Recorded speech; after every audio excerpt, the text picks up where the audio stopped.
Welcome to Mehta PG college. तो जैसा कि हमें पता है हमारी स्पेक्ट्रोस्कोपी की सीरीज़ चल रही है। उसी स्पेक्ट्रोस्कोपी की सीरीज़ के अंदर आज हम एक नए टॉपिक के साथ आगे बढ़ेंगे जिसका नाम है हमारा आयनाइजेशन प्रोसेस एंड कुपमान्स थ्योरम।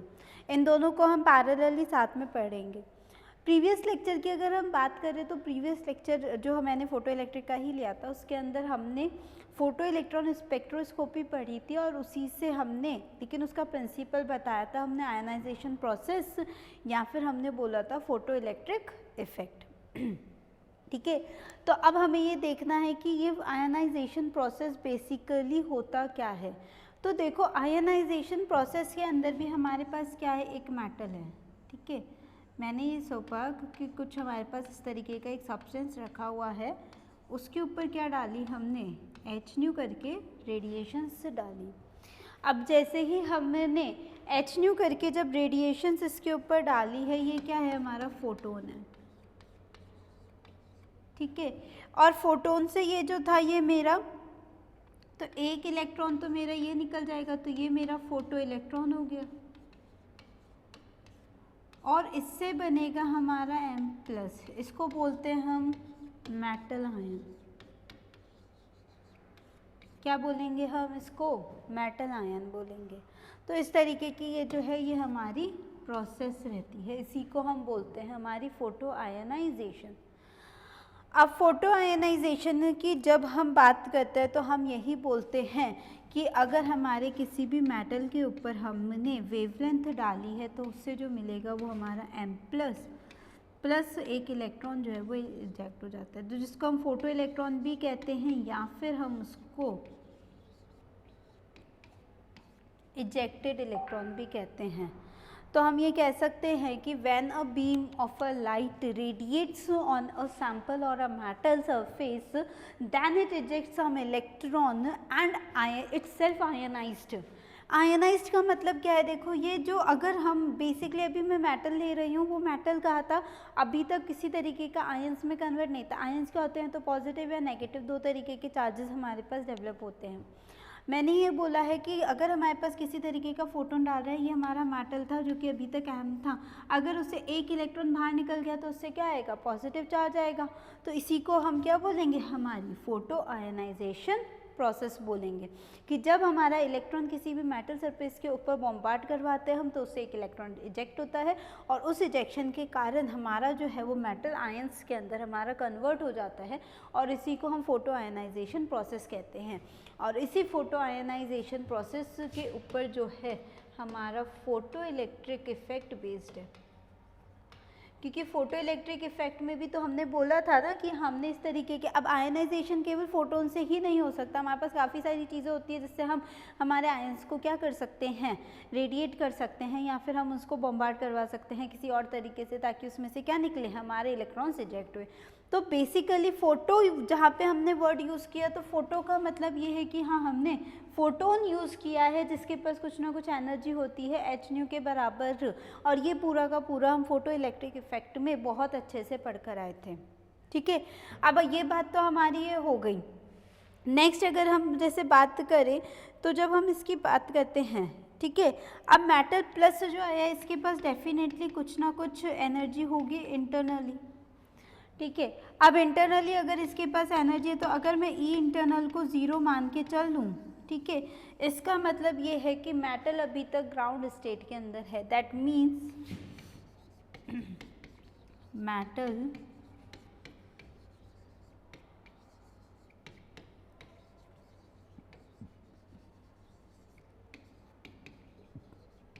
कि जो मेरा मेटल है वो अभी भी क्या है, ग्राउंड स्टेट के अंदर प्रेजेंट है। तो इस तरीके के कुछ फिनोमिनन ये हमारे यहाँ पे हो सकते हैं। नेक्स्ट देखो, हमने यही चीज़ आयनाइजेशन प्रोसेस की यहाँ पे समझाने की कोशिश करी है कि आयनाइजेशन प्रोसेस हमारा क्या होता है। तो देखो हमने यहीं पे ये चीज़ बोली है कि यहाँ पे मेरा कुछ मेटल था, मैंने ठीक है मेटल रख रखा है, आउटर इलेक्ट्रॉन भी है इसके पास और इनर इलेक्ट्रॉन भी है। ठीक है, यहाँ पे देखो तुमने किसी तरीके का यहाँ पे सोर्स दिया है इसको KLM, हम शेल्स बताया था कि शेल्स होते हैं हमारे, हमने क्या करा इसके ऊपर, हमने रेडिएशन डाली, एक्सरे डाला, उस एक्सरे से क्या हुआ है कि आउटर इलेक्ट्रॉन भी निकल सकता है हमारा, इजेक्ट भी हो सकता है।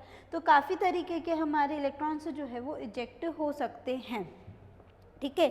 थ्योरी की बात करें तो ionization by which an atom और a molecule acquires a negative और पॉजिटिव चार्ज बाय गेनिंग और losing an electron to form ions conjunction with other chemical changes, ठीक है।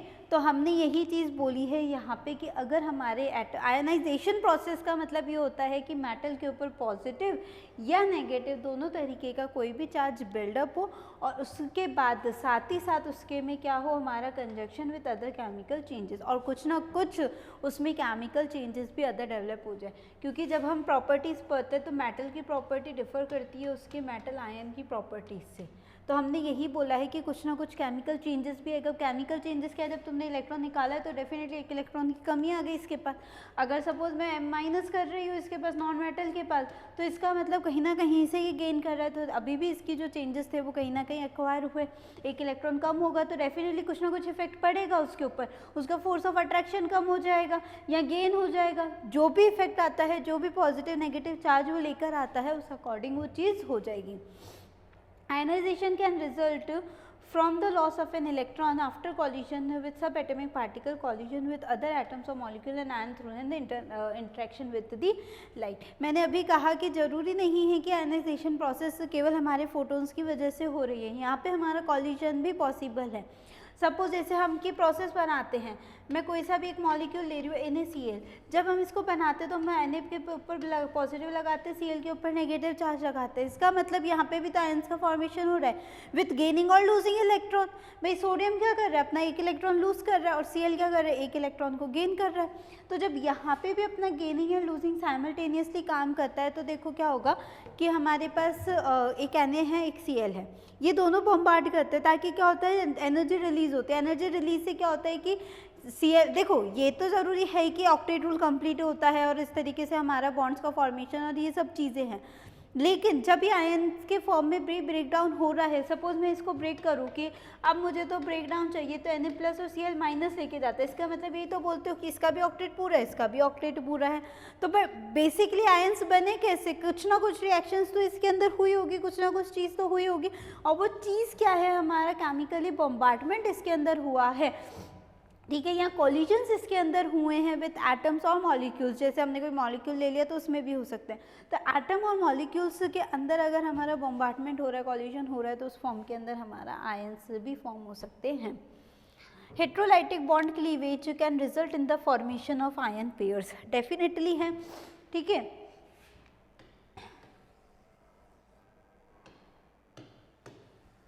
हम क्या बोलते हैं,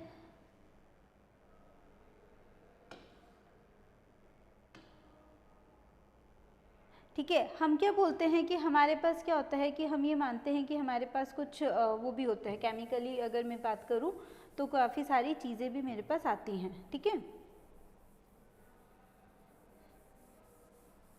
एक मिनट,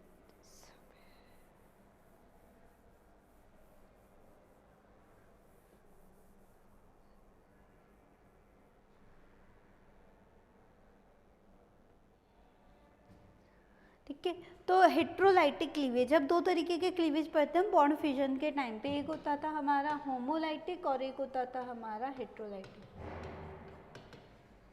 तो हम क्या बताते थे कि अगर होमोलाइटिक क्लीवेज करते हो, होमो मतलब सेम पेयर्स के अंदर ब्रेक डाउन करते हो, और जो उसकी जनरेट क्या करता था, फ्री रेडिकल, कि अगर मेरे पास A और B इस तरीके से है तो मैं आधा इसके ऊपर अटैक करवाती थी, आधा इसके ऊपर, तो एरो का जो ब्रेक डाउन होता था वो आधा आधा करते थे और हम ये बोलते थे कि एक इलेक्ट्रॉन ये लेके जाएगा, दूसरा इलेक्ट्रॉन ये लेके जाता था, तो जिससे हमारा फ्री रेडिकल्स का फॉर्मेशन होता था कुछ न्यूट्रल स्पीशीज।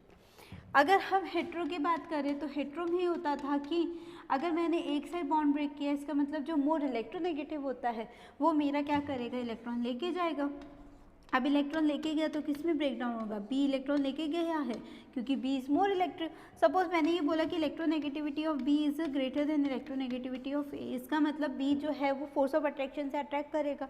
जब अट्रैक्ट करेगा ये कोई भी चीज़ को, तो यहाँ पे ये बॉन्ड का पेयर क्या करेगा, अपना इलेक्ट्रॉन भी साथ लेके जाएगा, और जब इलेक्ट्रॉन साथ लेके जाएगा तो हम इस कंडीशन को यही तो कह रहे हैं कि हमारा जो है वो ब्रेक डाउन हो रहा है। तो इस तरीके से हमारी ये कुछ आयनाइजेशन प्रोसेस है। उसके बाद ionization can occur through radioactive decay by the internal conversion process in which excited nucleus transfer its energy to one of the inner shell electron causing it to be ejected. Ionization से भी हमारा ये है कि radio active decay भी अगर होता है तो उसके साथ भी हमारा आयनाइजेशन हो सकता है। अब रेडियो एक्टिव डिके जब पढ़ते हैं तब हम ये पढ़ते हैं कि हमारी जो एक्सरेज वगैरह होती है वो इनर शेल तक पेनिट्रेट करती है, तो उस तरीके से वो अंदर से भी इलेक्ट्रॉन को खींचकर बाहर लेके आ सकती है। ये हमने पढ़ा था हमारी एक्सरे फोटो इलेक्ट्रॉन स्पेक्ट्रोस्कोपी के अंदर। मैंने फोटो नहीं यूज़ करा है, यहाँ पे बस आयनाइजेशन चीज़ हो रही है। इसका मतलब क्या हो रहा है कि इनर शेल से भी हमारा इलेक्ट्रॉन्स इजेक्ट हो रहे हैं। अगर हम हायर रेडिएशन डालेंगे, रेडियो एक्टिव जैसी चीज़ डाल रहे हो तुम, एक्सरे हो गई, कॉस्मिक हो गई, बीटा रेज हो गई, गामा रेज हो गई, तो वो भी क्या कर रही है, उसको अंदर तक पेनिट्रेट कर रही है। तो इसी प्रोसेस को हम क्या बोलते हैं, हमारी आयनाइजेशन प्रोसेस बोलते हैं। ठीक है, इसके बाद आते हैं हमारा नेक्स्ट कि यूजेस ऑफ आयनाइजेशन। अब हम कहाँ कहाँ पे इनका यूज़ कर सकते हैं। तो देखो सबसे पहला जो यूज़ है वो फ्लोरोसेंट ट्यूब या फिर हम लैंप के अंदर बनाते हैं। फ्लोरोसेंट ट्यूब का मतलब होता है लाइट प्रोड्यूस करना and form of colours generate करना। तो उसी तरीके से हमने इस लैंप को जनरेट करते हैं। ठीक है, ज़्यादा डिटेल में नहीं जाना है, बस मैंने थोड़ा सा कि भाई हमें समझ आ जाए उस अकॉर्डिंग मैंने इसको बोला है। तो देखो मैंने यहाँ पे विजिबल लाइट लिखा हुआ है, तो भाई विजिबल लाइट का मतलब है कि कहीं ना कहीं ये विजिबली हमें हमारे कलर वाले रीजन के अंदर ये हमारा प्रोवाइड होता है। देन कैथोड है, देन इलेक्ट्रॉन फ्लो होता है। ठीक है, अल्ट्रावायलेट रेडिएशंस डाली तुमने, विजिबल है। ठीक है, मरकरी है, ग्लास ट्यूब है, argon gas and mercury vapour है, बेस है, फॉस्फोरस की कोटिंग है। तो ये सारी की सारी क्या आती है, फ्लोरोसेंट। अब देखो हर चीज़ एक से जुड़ी ही हुई है। फॉस्फोरस हो गया, फ्लोरोसेंट हो गया, ये सारी की सारी चीज़ें हमारी इंटरलिंक है। अब फॉस्फोरस और फ्लोरोसेंट कहाँ पढ़ा था हमने, हमारे जब्लॉन्स्की डायग्राम में, जहाँ पे हम रेडिएटिव और नॉन रेडिएटिव की बात करते थे। तो हम यही बोलते थे कि फ्लोरोसेंट एंड फॉस्फोरेसेंट दोनों हमारे रेडिएटिव ट्रांजिशंस होते हैं, इसका मतलब कुछ ना कुछ रेडिएशंस को एमिट करते हैं। तो इसी वजह से हमने फोटो आयनाइजेशन से हमने क्या बनाया, हमारा फ्लोरोसेंट ट्यूब या फिर लैंप बनाया है। सेकेंड बात करें तो आयनाइजेशन चैम्बर में भी हम यूज़ करते हैं, क्योंकि भाई जहाँ पे हमें आयंस को क्या करना है, आयनाइज करना है, ऐसे चैम्बर्स का फॉर्मेशन भी हम कर सकते हैं। तो देखो कुछ नहीं करना है हमें, आयनाइजेशन रेडिएशन हम यहाँ पे डालते हैं तो पॉजिटिव इलेक्ट्रॉन्स क्या होंगे, स्प्लिट होना शुरू कर देंगे। जैसे तुमने कोई भी एक एटम सैंपल रख रखा है, उसमें तुम्हें नहीं पता है कि एटम मॉलिक्यूल के अंदर पॉजिटिव नेगेटिव क्या है, तो जैसे तुम आयनाइजेशन डालोगे ना प्रोसेस, तो अपने आप क्या होगा, पॉजिटिव और नेगेटिव के अंदर वो ब्रेकडाउन शुरू हो जाएगा और एक एक जगह अपना अपना एक्यूमुलेशन हो जाएगा। पॉजिटिव एक तरफ होने लग जाएगा और नेगेटिव एक तरफ आने लग जाएगा। एंड कहीं ना कहीं याद रखना है कि यहाँ पे हमें सेपरेशन करना है, वरना पॉजिटिव नेगेटिव में अट्रैक्शन फोर्स तब भी लगते रहेंगे। इसीलिए हमने ये बोला है कि आयनाइजेशन चैम्बर को हम इसी तरीके से डेवलप करेंगे ताकि हमारे जो पॉजिटिव और नेगेटिव चार्जेस है वो एक दूसरे से क्या रहेंगे, सेपरेट रहेंगे। देन उसके बाद फोटो इलेक्ट्रिक इफेक्ट के अंदर यूज़ करते हैं। फोटो इलेक्ट्रिक इफेक्ट हम इससे चर्चा में कर चुके हैं। जब हम हमारी फोटो इलेक्ट्रॉन स्पेक्ट्रोस्कोपी पढ़ते हैं तब वहाँ पे हम अच्छे से फोटो इलेक्ट्रिक इफेक्ट को देखते हैं कि हमारा क्या काम होता है। अब नेक्स्ट चलते हैं हमारे कुपमान्स थ्योरम के ऊपर। ठीक है, देखो कुपमान एक साइंटिस्ट थे हमारे, जिन्होंने हमें कुछ डिटेलिंग बताई, कुछ चीज़ों के बारे में हमें बताया। और अगर बेसिकली सबसे पहले तो अगर कुपमान की बात करूँ तो ये जनरली एक अप्रॉक्सीमेशन है। ठीक है, एक अप्रॉक्सीमेशन थ्योरम है। अप्रॉक्सीमेशन का है कि अस्तित्व में इसका कोई किसी भी तरीके से इसकी रिलेटिविटी नहीं है। क्यों नहीं है वो हम देखेंगे कि इसका स्टेटमेंट ही सबसे बड़ा इसका ड्रॉबैक आता है, क्योंकि जो ये स्टेटमेंट कहता है उसके स्टेटमेंट जैसा वहाँ पे कोई चीज़ पॉसिबल ही नहीं हो पा रही है। तो इसका स्टेटमेंट देखो क्या है कि according to this theorem the first ionization energy of a molecule is equal to negative of energy of highest occupied molecular orbital, जो कि हमारा होम होता है। इसका मतलब ये कहता है कि सपोज इसके पास कोई ना कोई आयनाइजेशन एनर्जी है मॉलिक्यूल के पास। फर्स्ट आयनाइजेशन मतलब कि हमारे मेटल को जो है, हमारे मेटल को M+ में कन्वर्ट होना है, इसको बोलेंगे फर्स्ट आयनाइजेशन एनर्जी। एक बार हो गया, दूसरी बार होगा तो M2+ के अंदर होगा। तो ये धीरे धीरे कन्वर्ट होता है। तो हमने केवल इतना बोला है कि फर्स्ट आयनाइजेशन एनर्जी जो है वो किसके इक्वल है, नेगेटिव ऑफ द एनर्जी, वो भी किसके हैं, negative of the energy of HOMO के equal of highest occupied molecular orbital, तो हमारा जो हाईएस्ट ऑक्यूपाइड मॉलिक्यूलर ऑर्बिटल रहेगा उसकी इक्वल। अब हाईएस्ट ऑक्यूपाइड क्या होता है, हम जब ऐसे बनाते हैं तो हम ये बोलते हैं ना कि हमारा जो हाईएस्ट ऑक्यूपाइड है उसको हम क्या बोलते हैं, होमो बोलते हैं। तो इन्होंने ये बोला कि जो फर्स्ट आयनाइजेशन एनर्जी है वो किसके इक्वल रहेगी, नेगेटिव ऑफ दी होमो।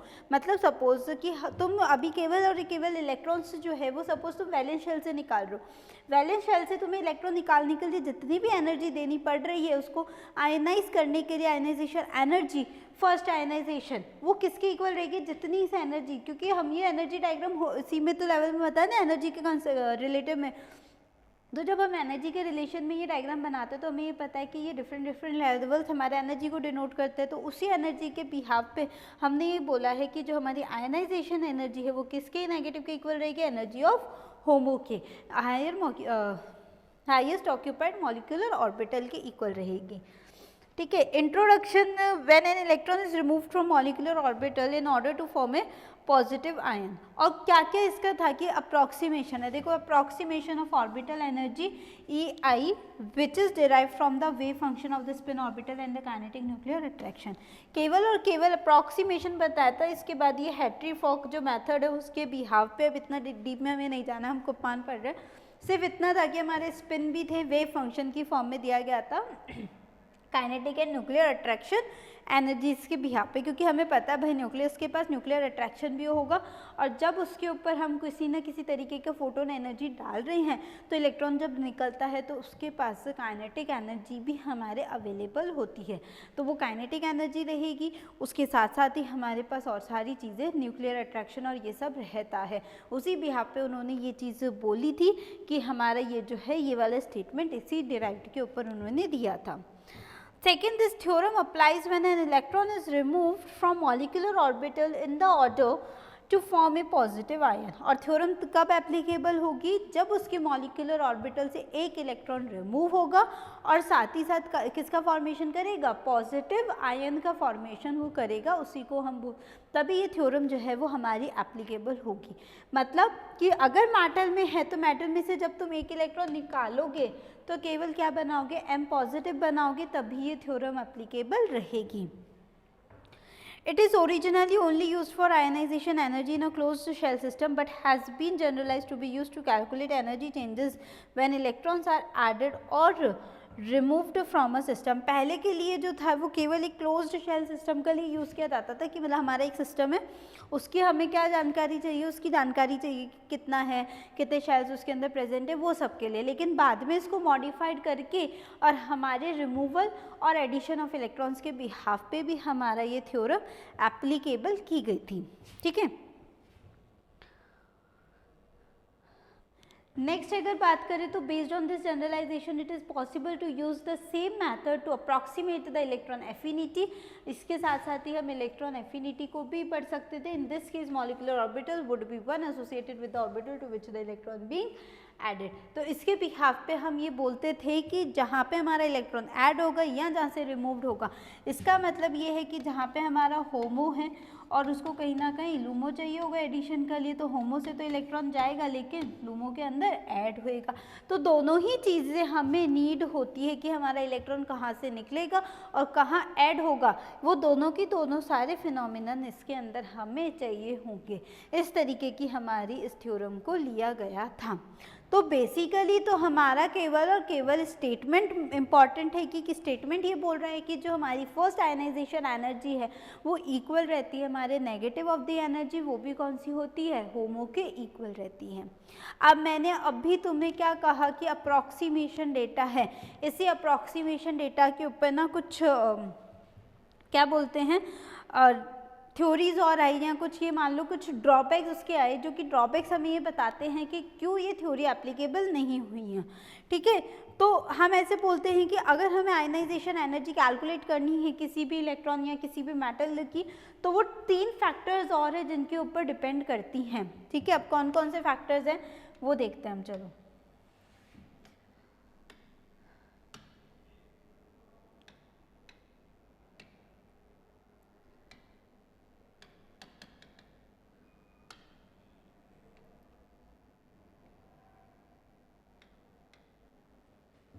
ठीक है, तो हम ये बोल सकते हैं it is just an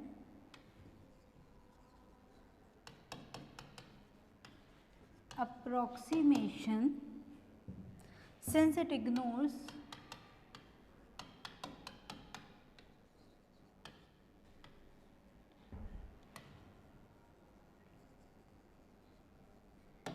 remaining electrons also adjust these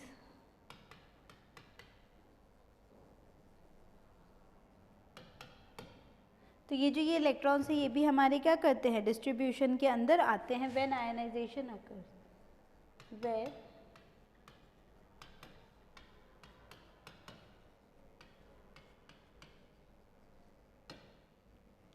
ठीक है। तो सबसे पहले फर्स्ट अगर हम बात करें तो फर्स्ट जो कहता है वो कहता है हमारा इलेक्ट्रॉन रीऑर्गेनाइजेशन।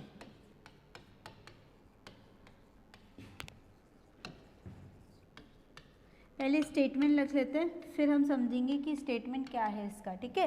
तो देखो स्टेटमेंट ये कहता है कि the electrons in orbit, the electron in orbitals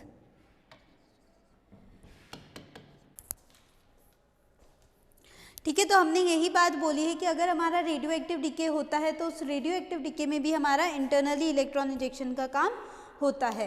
तो ये तो थी हमारी पूरी की पूरी आयनाइजेशन की प्रोसेस, और हमें ये पता है कि हम किस तरीके से हमारी आयनाइजेशन प्रोसेस को करते हैं, ठीक है। अब आते हैं हमारे नेक्स्ट पार्ट के ऊपर। तो नेक्स्ट देखो हमारा क्या था, नेक्स्ट हमें भी बोला गया यूजेस ऑफ आयनाइजेशन। तो यूजेस ऑफ आयनाइजेशन में देखो सबसे पहले जो यूज़ हो रहा है वो कहाँ हो रहा है, उसका फ्लोरोसेंट ट्यूब और लैंप के अंदर, ठीक है। ज़्यादा डीपली नहीं जाना है, सिर्फ एक स्लाइड थी इसीलिए मैंने यहाँ पे लगा दी है ताकि हम बता सके इसको। तो हमने ये बोला कि फ्लोरोसेंट ट्यूब है, तो देखो हमारे पास देखो इसने क्या क्या डाल रखा है, ग्लास ट्यूब है, मरकरी है, विजिबल लाइट। मैंने अभी बोला कहीं ना कहीं हमें लाइट की नीड है। एंड फ्लोरोसेंट मतलब क्या होता है हमारा, कहीं ना कहीं देखो हमने जेप्लॉन्स्की डायग्राम जब हम पढ़ रहे थे रेडिएटिव नॉन रेडिएटिव डिके की जब हमने बात की थी, तब हमने ये बोला था कि जहाँ पे हमारे रेडिएशंस एमिट होते हैं, ठीक है, वो हमारे रेडिएशंस एमिट करने की प्रोसेस फ्लोरोसेंट कहलाती है। और साथ ही साथ ये कहीं ना कहीं हमारे कलर को भी रिलेट करती थी। अगर ये कलर को रिलेट कर रही है इसका मतलब डेफिनेटली ये किस में लाइक कर रही है, विजिबल लाइट के अंदर। अब विजिबल लाइट में देखो यहाँ पे भी विजिबल लिखा हुआ है, क्या क्या लिए इसने, मरकरी एटम, फॉस्फोरस की कोटिंग है, an ion and argon gas and mercury vapour है, इलेक्ट्रॉन का फ्लो होगा, कैथोड है, अल्ट्रावायलेट रेडिएशन है। तो सारी चीज़ें डाल के इसने किसका इस्तेमाल किया, फ्लोरोसेंट ट्यूब या फिर लैंप का, ताकि हमारे कलर से रेडिएशन हमें पता लग सके और उसी हिसाब से हमारे ये विजिबल लाइट के अंदर हमारा ये आ सके। उसके बाद आता है आयनाइजेशन चैम्बर। तो आयनाइजेशन चैम्बर का क्या काम होता है कि इलेक्ट्रॉन्स मतलब जो हमने, जैसे सपोज मैंने कोई सा भी सैंपल यूज़ करा है, जैसे मुझे आयनाइज करना है, वो आयनाइज करेगा उसको पॉजिटिव और नेगेटिव में डाल के, क्योंकि जब तुम एक मॉलिक्यूल प्लेस करते हो तो उसके अंदर पॉजिटिव भी बनता है और नेगेटिव चार्ज भी आता है। तो वो क्या करेगा, देखो इस तरीके से पॉजिटिव पॉजिटिव को ये क्या करता है, नेगेटिव हो गया पॉजिटिव हो गया, तो ये इलेक्ट्रॉन्स को क्या कर देते हैं, स्प्लिट करने स्टार्ट कर देता है। तो एक तरफ कैथोड एक तरफ एनोड है, तो जहाँ पे हमारा एनोड की तरफ जो होता है वो ऑक्सीडाइज होगा तो हमारा पॉजिटिव चार्ज आने लग जाएंगे, उसकी तरफ हमारे देखो एनोड की तरफ बोलोगे तो इलेक्ट्रॉन्स आ जाएंगे, अब है ना नेगेटिव चार्ज के साथ। तो ये देखो इलेक्ट्रॉन्स मूव कर रहे हैं, पॉजिटिव आयंस कहाँ जा रहे हैं, हमारे कैथोड के पास जा रहे हैं। तो इसका मतलब जैसे जैसे इलेक्ट्रॉन्स हमारे निकलते जा रहे हैं वो कहाँ पे एक्वायर हो रहे हैं, हमारे एनोड के ऊपर, और जब हमारे पॉजिटिव आयंस निकल रहे हैं वो कहाँ एक्वायर हो रहा है, हमारे कैथोड के ऊपर। तो देखो ये आयनाइजिंग, यहाँ पे रेडिएशन हमने कौन सी डाली है, आयनाइजिंग रेडिएशन यहाँ पे डाली है, और उसके बाद हमने इस चीज़ को बताया है, ठीक है। इतना कि चलो ठीक है कोई बात नहीं, हम थोड़ा सा और समझ लेंगे। देन आता है हमारे पास फोटो इलेक्ट्रिक इफेक्ट, ठीक है। फोटो इलेक्ट्रिक इफेक्ट हम बहुत अच्छे से जो है फोटो इलेक्ट्रॉन के अंदर स्टडी कर चुके हैं, उसका इफेक्ट देख चुके हैं, और उसी फोटो इलेक्ट्रॉन की स्टडी में हमने उसकी स्पेक्ट्रोस्कोपी भी बताई थी कि हमारी स्पेक्ट्रोस्कोपी भी उसी के ऊपर होती है। ठीक है, तो फोटो इलेक्ट्रॉन स्पेक्ट्रोस्कोपी देखो हमें क्या प्रोवाइड करवा रही थी, हमें डिटेलिंग स्पेक्ट्रा दे रही थी कि मैंने यही बताया था ना, वो स्पेक्ट्रा बना रहा था अपना, नंबर ऑफ इलेक्ट्रॉन्स का हम पीक बना देते थे विद काइनेटिक एनर्जी, वो बता रहा था अपनी। तो ये सारी की सारी चीज़ें हम इस आयनाइजेशन प्रोसेस से ही ले पाए हैं। अब हमने फोटो इलेक्ट्रॉन की बात करी तो अभी तुमने आयनाइजिंग के बहुत सारे मेथड्स पढ़े कि तुम कैसे कैसे आयनाइज कर सकते हो। जब फोटो इलेक्ट्रॉन की स्पेक्ट्रोस्कोपी की बात होगी तो केवल और केवल तुम कहाँ पे ध्यान दोगे, सिर्फ और सिर्फ ध्यान देना है फोटोन्स के ऊपर। मतलब जो रेडिएशन के लिए यूज़ करोगे वो क्या यूज़ करोगे, फोटोन्स यूज़ करोगे। ठीक है, तो वहाँ पे केवल और केवल हमें एज अ फोटोन्स का ही इस्तेमाल करना है। ठीक है, अब आते हैं हम हमारे नेक्स्ट के ऊपर, कुपमान्स थ्योरम। ये हमारा आयनाइजेशन था, पूरा कंप्लीट हो चुका है। नेक्स्ट हम बात करेंगे हमारे कुछ कुपमान्स की। तो देखो कुपमान्स क्या कहता है हमारा, ठीक है, कुपमान्स थ्योरम है, according to this theorem the first ionization energy of molecule is equal to the negative of energy of highest occupied molecular orbital। इसका कहने का मतलब है कि जो ये हमारी इंटरनल एनर्जी होती है, आयनाइजेशन जो एनर्जी होती है वो माइनस ऑफ ई है किसके, होमो के। होमो एंड लूमो बहुत अच्छी तरीके से हर क्लास में ही लगभग आ जाता है होमो एंड लूमो का कॉन्सेप्ट। तो प्रोसेस क्या है, देखो क्या कुपमान ने ये बोला। सबसे पहले तो ये बता दूं कि कुपमान्स थ्योरम जो है ना एक अप्रॉक्सीमेशन थ्योरम है। ठीक है,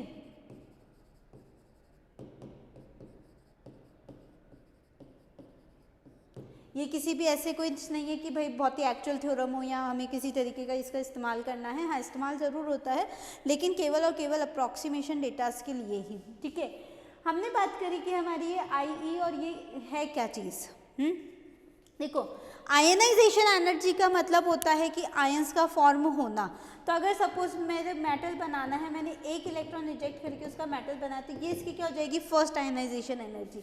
जब मैं एक और इलेक्ट्रॉन निकालूंगी तो ये M+2 में कन्वर्ट होगा, तो ये इसकी सेकेंड आयनाइजेशन एनर्जी हो जाएगी। तो फर्स्ट आयनाइजेशन एनर्जी का मतलब है कि एक इलेक्ट्रॉन निकालना है वो, और उसके बाद जो बनेगी वो उसकी फर्स्ट आयनाइजेशन एनर्जी कहलाती है। उसने यही कहा कि जो मेरी फर्स्ट आयनाइजेशन एनर्जी है, ठीक है, वो किसके इक्वल है, minus of energy of highest occupied molecular orbital, जिससे वो निकालेगा। सपोज ये है कि मेरे पास ये लो इतने सारे मैंने ऑर्बिटल बनाए हैं, सपोज ये मेरा फुली फिल्ड है, वो जिसको हम क्या बोलेंगे, होमो कहेंगे। इस होमो से एक इलेक्ट्रॉन निकल के इजेक्ट होना है, तो इस निकलने की जो टेंडेंसी होगी, इसकी जो आयनाइजेशन एनर्जी होगी वो किसके इक्वल होगी, नेगेटिव ऑफ दी होमो के। होमो की जो एनर्जी होगी, क्योंकि जब हम यहाँ पे ऐसे ड्रॉ करते हैं तो ये हम यहाँ पे एनर्जी लेवल से दिखाते हैं ना। देखो जब हम बात करते हैं, ठीक है, तो यहाँ पे मैं एनर्जी ड्रॉ करती हूँ, यहाँ पे हम इस तरीके से बताते हैं, तो हम ये बोलते हैं कि जो हमारा हाईएस्ट ऑक्यूपाइड है वो क्या कहलाता है, होमो कहलाता है ना। अब होमो से क्या निकालना है, हमें एक इलेक्ट्रॉन रिजेक्ट करना है। सपोज मैंने इस इलेक्ट्रॉन को बाहर फेंक दिया, ठीक है, बाहर मुझे तो आयंस फॉर्म करने हैं। ये सपोज ये मेटल का था, मैंने नेक्स्ट टाइम बनाया किसका, M+ का डायग्राम, तो इसका मतलब मेरे पास एक ही इलेक्ट्रॉन यहाँ पे बचेगा, क्योंकि मैं एक इलेक्ट्रॉन। अब इस इलेक्ट्रॉन के बाद इस मेटल की जो आयनाइजेशन आई है, first ionization energy, first ionization जो एनर्जी आई है वो किसके इक्वल होगी, इस होमो की एनर्जी के इक्वल रहेगी। जो इसकी एनर्जी यहाँ पे गिवन होगा डेटा, उस एनर्जी के इक्वल रहती है। यही हमारा कुपमान का स्टेटमेंट होता है। ठीक है, उसके बाद देखो अप्रॉक्सीमेशन ऑफ ऑर्बिटल एनर्जी में भी मैंने बात करी। साथ ही साथ वेव फंक्शन होता है स्पिन ऑर्बिट का, and kinetic and nuclear attraction. तो कहीं ना कहीं हमारा क्या इन्वॉल्व होता है इसके अंदर, स्पिन ऑर्बिट भी इन्वॉल्व होता है, और साथ ही साथ हमारा वेव फंक्शन भी इन्वॉल्व होता है। तो spin orbit and the kinetic and nuclear attraction energies भी इन्वॉल्व होती है। क्यों, क्योंकि जब तुम इलेक्ट्रॉन निकालोगे तो कहीं ना कहीं तुम्हारा, क्योंकि आगे जब हम और थोड़ी सी और स्पेक्ट्रोस्कोपी पढ़ेंगे ना, फोटो इलेक्ट्रॉन में 1-2 कॉन्सेप्ट, वहाँ पे हम ये चीज़ देखेंगे कि जब हम किसी एक में से निकालते हैं उसको, जैसे सपोज कि जब हम इसको निकाल रहे हैं, ठीक है, मैंने इसके आउटर शेल के अंदर मेरे पास ये इलेक्ट्रॉन था,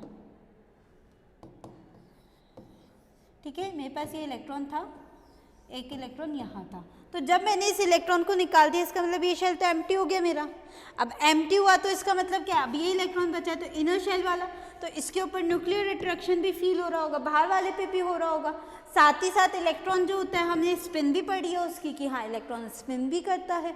तो सारी चीज़ें क्या होती है, इन्वॉल्व होती है, तभी हम उसके एनर्जी के बारे में, उसकी ऑर्बिटल एनर्जी के बारे में पता लगा सकते हैं। साथ ही साथ ऑर्बिटल एनर्जी के बारे में पता करने के लिए हमें टर्म सिंबल्स की भी जानकारी होना ज़रूरी है।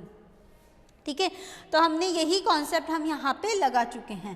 This theorem applies when an electron is remove from molecular orbital in the order to form a positive ion. Definitely अभी बात करी कि मॉलिक्यूलर ऑर्बिटल से जब तुम एक इलेक्ट्रॉन निकाल लोगे और उससे क्या बनेगा, पॉजिटिव आयन बनेगा, तभी ये कुपमान्स की थ्योरम जो है वो लगेगी, और वो भी केवल एक इलेक्ट्रॉन पे, क्योंकि फर्स्ट आयनाइजेशन एनर्जी के बारे में ये बात करता है। It is originally only used for ionization energies in a closed shell system, but has been generalized to be used to calculated energy changes when electrons are added or removed from a system. Generally तो क्या बात करती हूँ कि closed shell, ठीक है, मतलब क्या है कि हमारा सपोज एक सिस्टम है, सपोज मेरा एक ही सिस्टम बना हुआ है, इस सिस्टम से मैंने ये क्लोज है अभी तक, ठीक है, तो क्लोज का मतलब ये है कि अभी तक ये केवल और केवल अपने आउटर, क्योंकि अंदर सिस्टम क्लोज्ड है ना, तो वो अंदर अट्रैक्शन नहीं लगा पा रहा, केवल बाहर के इलेक्ट्रॉन्स को ही रिमूव कर पा रहा है। लेकिन अगर हम हायर उसको स्टडीज़ करें और हायर जैसे हमें और भी निकालना हो, तो हम और इलेक्ट्रॉन्स को भी निकाल सकते हैं।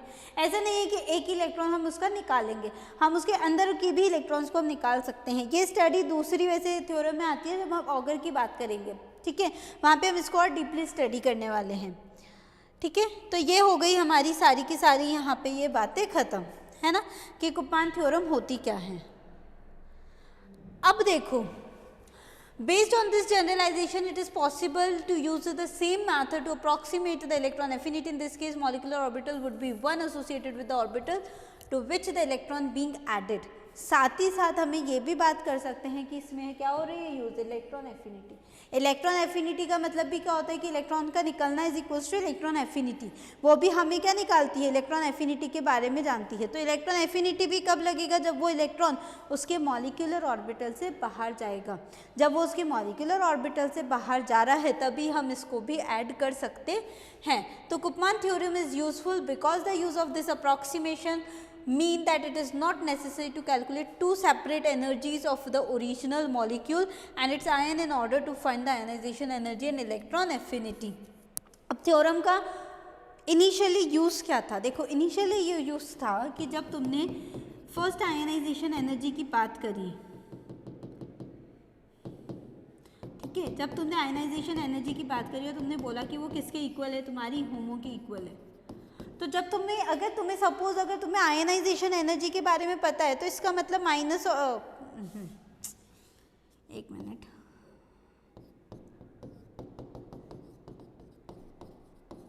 अगर तुम्हें यहाँ पे आयनाइजेशन एनर्जी के बारे में पता है तो तुम्हें माइनस ऑफ एनर्जी ऑफ होमो भी पता लग जाएगी।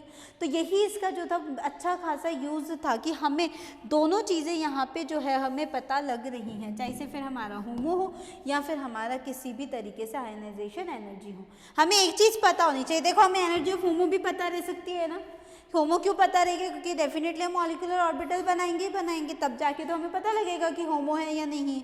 ये भी तो देखना पड़ेगा सिग्मा से जा रहा है, पाई से जा रहा है, इलेक्ट्रॉन कहाँ से जा रहा है हमारा, वो सारी चीज़ देखने के बाद ही हम उसकी आयनाइजेशन एनर्जी बता पाएंगे। तो हमें अगर ये चीज़ पता है तो हम ये भी बता सकते हैं, क्योंकि इक्वल ही तो है, बस नेगेटिव ही तो आ रहा है हमारा, नेगेटिव ऑफ होमो के इक्वल। तो इससे हम क्या कर सकते हैं, ये इसका यूज़ आ जाएगा। लेकिन अब बात करते हैं कि मैम आपने इतना सब कुछ कह दिया, आपने इनिशियली बोला कि दिस इज़ एन अप्रॉक्सीमेशन, तो अब हम क्या करें कि ये तो अप्रॉक्सीमेशन है। तो देखो एक्चुअल में ऐसी चीज़ पॉसिबल नहीं है कि तुम बोलो कि मैं आयनाइजेशन एनर्जी लेकर आया हूँ और वो इक्वल हो जाएगी, तो दिस इज़ नॉट पॉसिबल।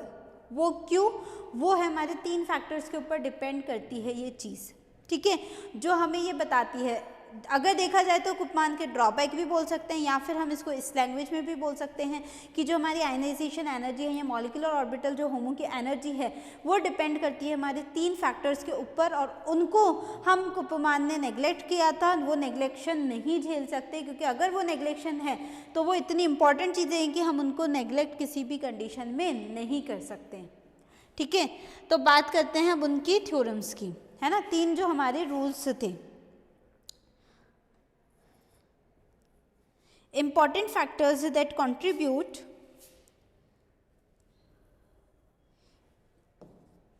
सबसे पहले it is just an approximation since it ignores the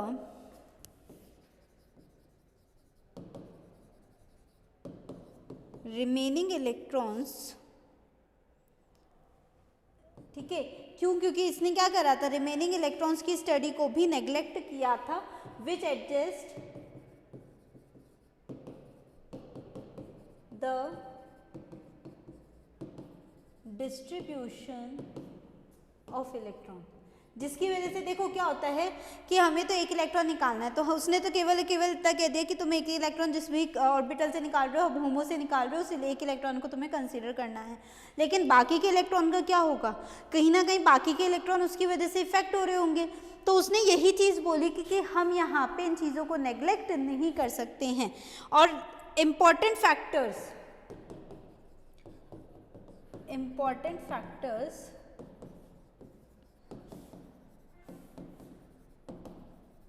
that contribute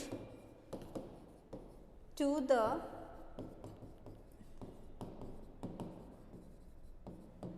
approximation, the equation 1. अब the equation I is equals to minus का E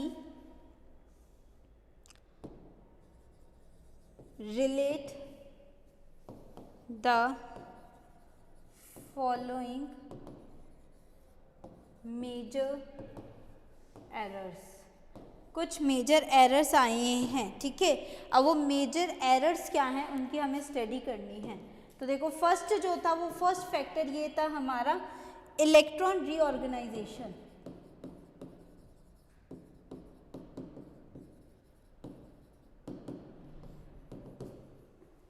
अब इलेक्ट्रॉन रीऑर्गेनाइजेशन में क्या था, तो देखो इलेक्ट्रॉन रीऑर्गेनाइजेशन के अंदर सबसे पहले हम इसका स्टेटमेंट लिख लेते हैं ना, उसके बाद मैं इस चीज़ को एक्सप्लेन कर देती हूँ। तो स्टेटमेंट ये कहता है the electrons in orbit m plus and m in m plus are slightly reorganize relative to those calculated for n is EI of m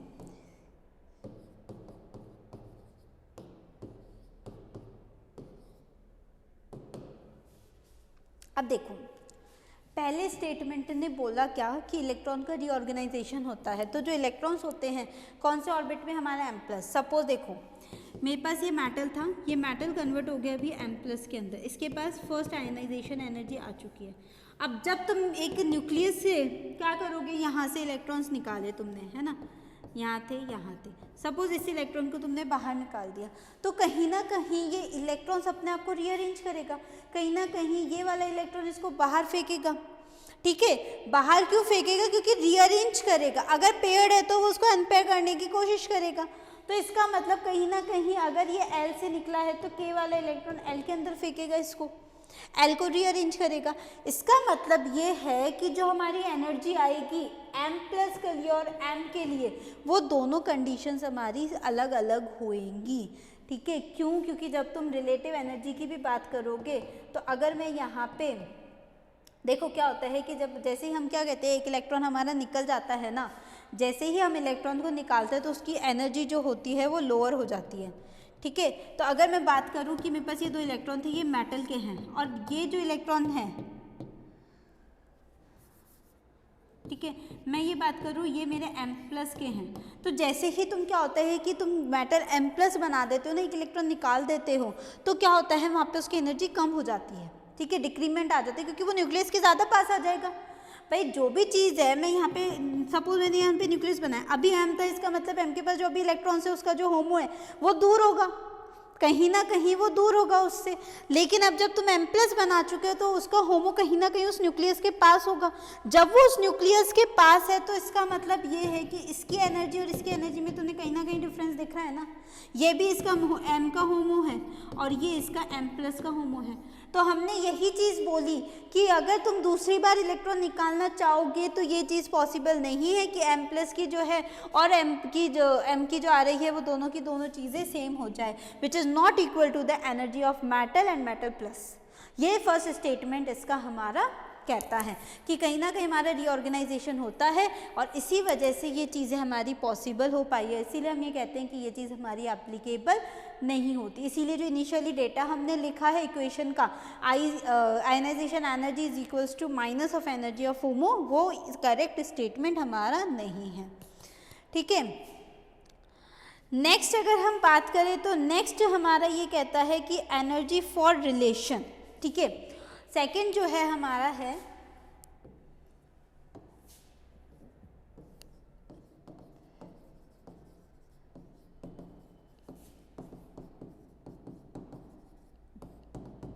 energy of relation. इसका भी पहले स्टेटमेंट लिख लेते हैं अपन। ठीक है, electrons in an atom, electrons in an atom do not move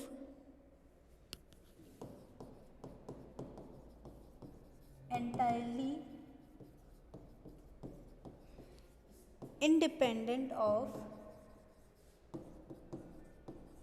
each other, but their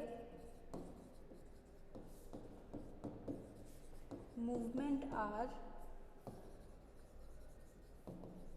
correlated. This also neglected. अब क्या लिखा है? ठीक है, तो देखो हमने ये चीज़ लिखी है कि हमारा एनर्जी फॉर रिलेशन का मतलब ये है कि हमारे जब इलेक्ट्रॉन्स मूव करते हैं,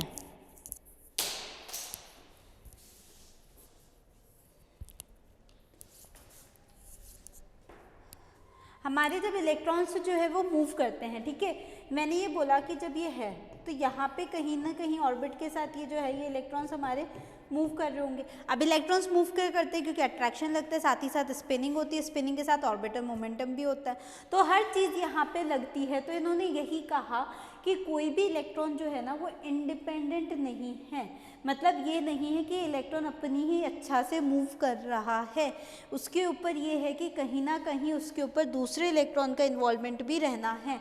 जब दूसरे इलेक्ट्रॉन का इन्वॉल्वमेंट रहना है तो हम कैसे उसको नेग्लेक्ट कर सकते हैं, उस मूवमेंट को हम उसके एनर्जी से लिंक नहीं कर सकते हैं। क्यों? क्योंकि जब तुम यहाँ पे होमो बनाओगे तो कहीं ना कहीं इस इलेक्ट्रॉन और इन इलेक्ट्रॉन्स के अंदर तुम्हारा इफेक्ट जनरेट हो रहा होगा, इफेक्ट जनरेट हो रहा होगा। क्यों? क्योंकि मूवमेंट कर रहे हैं, कहीं ना कहीं स्पिन दिखा रहा है, वो उसके मूवमेंट को कोरिलेट कर रहा है। तो हम ऐसी कैलकुलेशंस को भी नेग्लेक्ट नहीं कर सकते थे। उसने तो क्या करा, एक इलेक्ट्रॉन निकाल दिया, काम खत्म। अरे उसके बाद वाली कहानी भी तो बची है, पी के इलेक्ट्रॉन अपने आउटर मोस्ट शेल के अंदर आएगा, या जो इलेक्ट्रॉन मूव कर रहा था उसका इफेक्ट किसी दूसरे इलेक्ट्रॉन के ऊपर भी तो पड़ रहा था। तो जब दूसरे इलेक्ट्रॉन पे इफेक्ट पड़ रहा है तो कहीं ना कहीं एक दूसरे को रिपेल कर रहे हैं, क्योंकि देखो न्यूक्लियस से जरूर अट्रैक्शन लग रहा है लेकिन एक दूसरे से तो रिपेल करते, इसी वजह से तो ये दूर दूर बनाते हो तुम, 2, 8 ऐसे 16, 32 चलते हैं ना हम। तो वो चीज़ क्या कहलाता है कि भाई हमारा जो ऑक्टेट रूल है वो कंप्लीट होना चाहिए, 8, 36 जो भी हम बोलते हैं उसको। तो इसी वजह से हम इसके इलेक्ट्रॉन्स को इस तरीके से बनाते हैं और दूर दूर बनाते, रिपल्शन भी बताते हैं। तो जब ये सारी चीज़ें हैं तो हम इस चीज़ों को नेग्लेक्ट नहीं कर सकते हैं। ये चीज़ हमारी यही बताती थी हमारी एनर्जी फॉर रिलेशन। ठीक है, नेक्स्ट आता है हमारा रिलेटिविस्टिक इफेक्ट। नेक्स्ट फैक्टर की बात करें हम तो हमारा थर्ड जो है, लास्ट जो है हमारा third,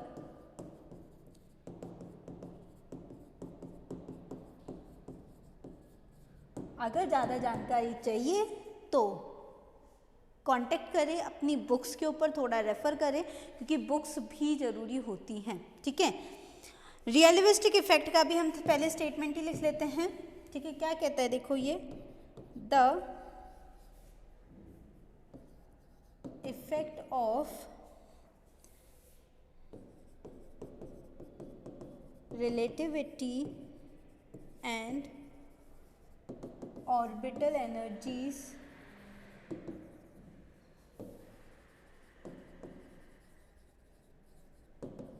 are neglected, which is particularly important,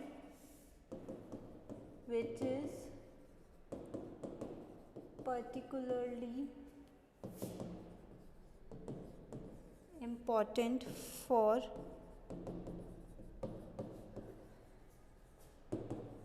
orbital energies, ठीक है।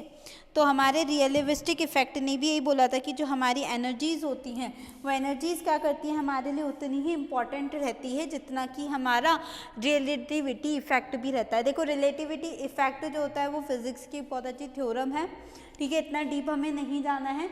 उसी रिलेटिविटी के ऊपर हम ये बोलते हैं कि जो हमारे इलेक्ट्रॉन्स उसके अंदर अट्रैक्शन लगता है, उसी की वजह से हमारी एनर्जी कैलकुलेट की जाती है। तो वो सारा का सारा हमारा रिलेटिविस्टिक इफेक्ट के थ्योरम के बिहाफ पे आता है। तो इसका एक पूरा फॉर्मूला होता है, ठीक है, ठीक है। फॉर्मूला तो मुझे भी ध्यान नहीं है, ठीक है, लेकिन अपन इतना कहते हैं कि हाँ ये एनर्जी हमें निकाल के देता है, उसी एनर्जी के बिहाफ पे जो हमारी रेडियस होती है, मास होता है, वो सारी चीज़ें हमारी कैलकुलेट होती हैं। तो हम ये सारी चीज़ें बताते हैं कि इलेक्ट्रॉन से उसका मास कितना होना है, इलेक्ट्रॉन से उसकी दूरी कितनी होती है, अगर हम रेडियस इंक्रीज करेंगे तो क्या असर होगा उसके ऊपर। तो ये सारी की सारी जो है, अब देखो जब तुम रेडियस बढ़ाओगे तो कहीं ना कहीं ऑर्बिटल की एनर्जी के ऊपर भी इफेक्ट पड़ेगा। भाई रेडियस अगर बन रहे हो तो सपोज ये है तो कहीं ना कहीं इसमें इंक्रीमेंट भी तो आएगा। तो हम ये सारी की सारी चीज़ें हम इनको नेग्लेक्ट नहीं कर सकते। तो अगर देखा जाए तो रिलेटिविस्टिक इफेक्ट खुद में अपने एक नया टॉपिक है, तो इतना डीप तो हमें जाना नहीं है, हमें सिर्फ इतना समझना है कि थ्योरी क्या कहती है। तो थ्योरी ने रिलेटिविस्टिक इफेक्ट जो हमारा फिजिक्स का पार्ट होता है, जो कि हमारे रेडियस एंड मास के कैलकुलेशंस को बताता है, ऑर्बिटल की एनर्जीज की थ्योरीज भी हमें प्रोवाइड करता है, साथ ही साथ अट्रैक्शन बताता है, वो सारी की सारी चीज़ें इसके अंदर नेग्लेक्ट की गई थी। क्यों नेग्लेक्ट की गई? क्योंकि भाई उसने तो एक ही इलेक्ट्रॉन को बता दिया। मैंने यही कहानी बोली ना कि एक इलेक्ट्रॉन के निकलने के बाद की कहानी भी इंपॉर्टेंट होती है। हम ये नहीं कह सकते कि एक इलेक्ट्रॉन होमो से गया तो वो होमो से जाने के बाद कुछ नहीं होगा। क्यों? क्योंकि उसका स्पिन भी चेंज हो रहा है, उसका ऑर्बिटल भी चेंज हो रहा है, ठीक है। तो ये था आज का हमारा टॉपिक, उपमान और आयनाइजेशन थ्योरी। आज की चर्चा बस यहीं पे समाप्त करते हैं, मिलेंगे हमारे नेक्स्ट क्लास के अंदर। Thank you.